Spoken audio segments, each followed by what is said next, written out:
Bonjour à tous, tendance à la hausse ce matin à la Bourse de Paris alors que le décompte est toujours en cours aux États-Unis pour la présidentielle. Alors que Joe Biden totalise à présent 264 grands électeurs contre 214 pour Donald Trump selon The Associated Press, les résultats définitifs en Caroline du Nord, en Géorgie, dans le Nevada ou en Pennsylvanie sont toujours en mesure de faire pencher la balance pour l'un ou l'autre des candidats.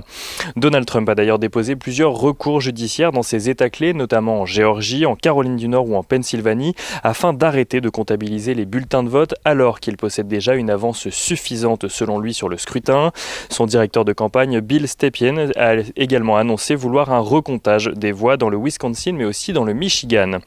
Autant d'annonces qui font craindre une bataille judiciaire entre les deux partis afin de déterminer le vainqueur de l'élection.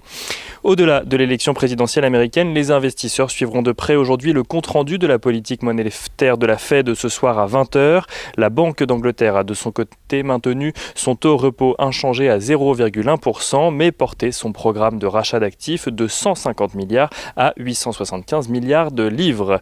Du côté des valeurs à présent à Paris, Société Générale annonce un bénéfice net de 862 millions d'euros, un retour dans le vert permis par le rebond de ses activités de marché. ArcelorMittal réduit sa perte de plus de moitié au troisième trimestre. Celle-ci passe de 559 millions d'euros au deuxième trimestre à 261 millions d'euros.